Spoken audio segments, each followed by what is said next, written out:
प्यारे बच्चों, सुप्रभातम। आज मैं आपको भारत की खोज, ये आपकी बुक है, इसको मैं आज आपको समझाने जा रहा हूँ। भारत की खोज पुस्तक पंडित जवाहरलाल नेहरू जी के द्वारा लिखी गई। पंडित जवाहरलाल नेहरू का जन्म सन 1889 ईस्वी को इलाहाबाद में हुआ था। इनके पिता का नाम पंडित मोतीलाल नेहरू था और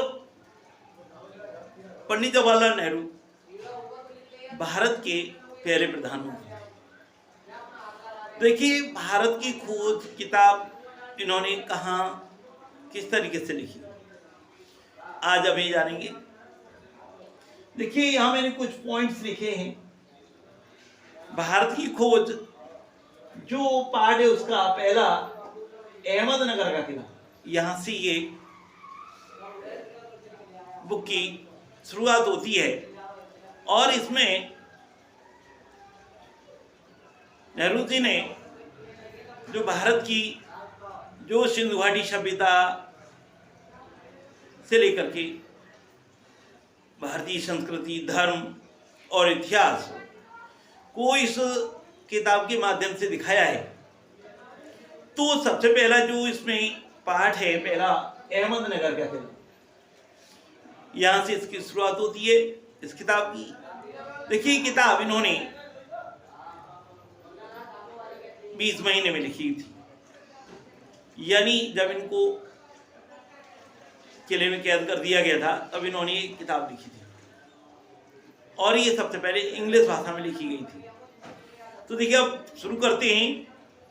तो देखिए, 13 अप्रैल सन 1944 को जब इनको नवीं बार अहमदनगर के किले में जब इनको डाल दिया गया, यानी कैद कर दिया गया, तो फिर 20 महीने बीत गए।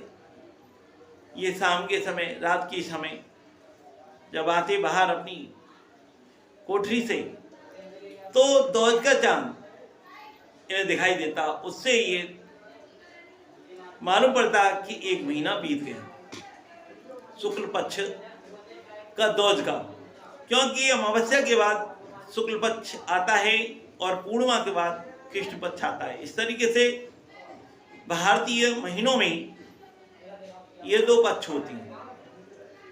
अमावस्या के बाद उजाला शुरू हो जाता है और पूर्णिमा के बाद अंधेरा शुरू हो जाता है। तो इस तरीके से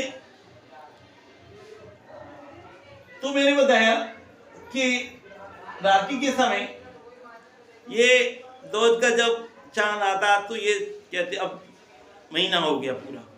इस तरीके से 20 महीने हो गए। जब 20 महीने हो गए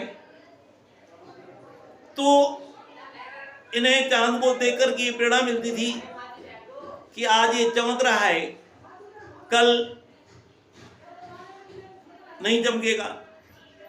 यानी आज दुख के बादल हैं, आज हम परतते हैं, कल जरूर ही, यानी पूर्णिमा की रात जैसा उजाला मिलेगा, यानी हम स्वतंत्र होंगे, यानी जो हमारे ऊपर दुख हैं वो दूर होंगे।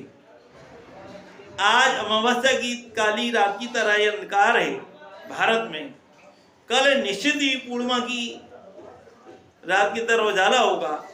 इस तरीके से ये से प्रेरणा मिलती थी इनको और इनका जो बंदी जीवन इस तरीके से इन्होंने उसमें व्यतीत किया।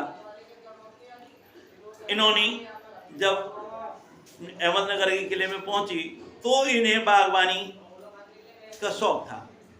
इन्होंने बागवानी शुरू की। अहमदनगर के किले को,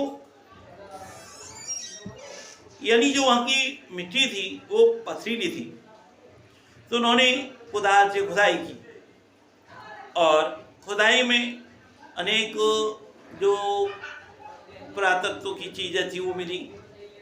पुरानी खंडर, गोल गुम्बद और पुरानी दीवारों की जो परत होती है वो सब उसमें खुदाई मिली।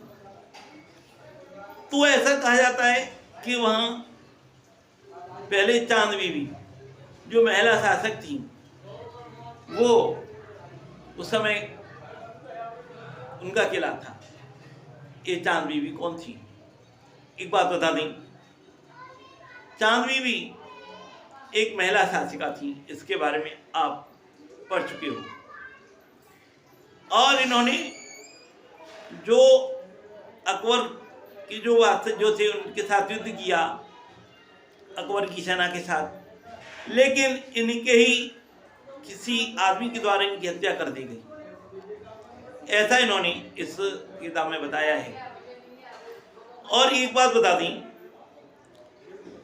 कि जब खुदाई कर रहे थे तो वहाँ की कुछ भूमि को इन्होंने यानी फूलों लायक बना दिया था, फुलवारी लायक। जब आगे खोदने लगे तो वहाँ के अधिकारियों ने इनसे मना किया, और मना करने के बाद इन्होंने कुदाल को छोड़ दिया और हाथ में कलम ले ली, और इस तरीके से इन्होंने लिखना शुरू किया।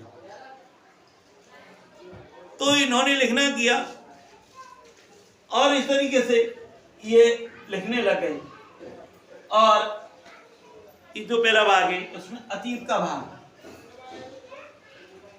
तो मैंने आपको बताया इस तरीके से। और ये जो भारत की खोज किताब है वो इसी किले में लिखी गई है, और 5 महीने में इन्होंने ये किताब को लिखा है।